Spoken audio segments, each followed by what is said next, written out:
Episode 5 of A Knight of the Seven Kingdoms is where the cost of honor finally comes due.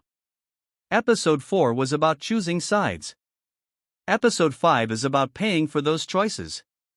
What began as a hedge knight defending a puppet girl now ends in blood, broken bones, and a prince dying in the dirt. The trial of 7 begins without ceremony. 7 men on each side stand before the realm and the gods. On one end are princes in Kingsguard.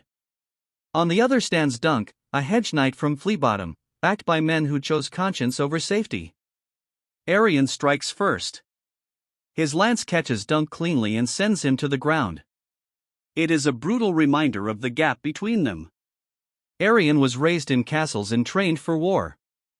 Dunk was raised on scraps and hard lessons. As Dunk struggles, the episode turns to his past. We see him as a boy in Fleabottom, the poorest quarter of King's Landing. He scavenges a battlefield with his friend Rafe, collecting what soldiers left behind. They return to the city and steal from Alistair of the City Watch, hoping to gather enough coin to flee across the narrow sea. Instead, Alistair corners them and takes everything. When Rafe steals his knife in defiance, he slits her throat. It is the moment that defines Dunk's life. Ser Arlen of Pennytree kills Alistair and saves Dunk, but Rafe dies in the street.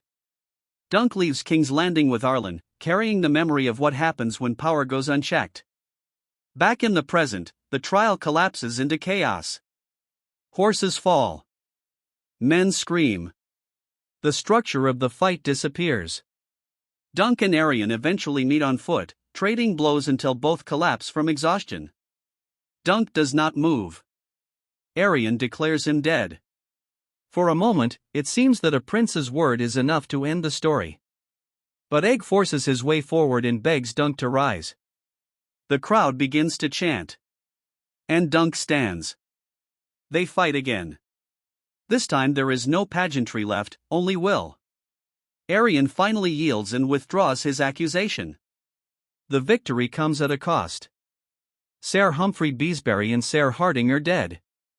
Then Baelor's helmet is removed, and the truth is revealed. The back of his skull has been crushed by Prince Maekar in the chaos of battle. Baelor Breakspear dies in Dunk's arms. With him dies the realm's expected future. His death shifts the line of succession and changes the course of House Targaryen. The boy watching all of this will one day sit the Iron Throne as Aegon V. The lesson he carries will not be about dragons or birthright, but about the kind of man who stood when no one expected him to. Episode 5 is not about triumph. Dunk survives. Arryn yields. But a prince is dead, good men are buried, and the cost of doing what is right is written in blood. Honor wins the trial. The realm pays the price.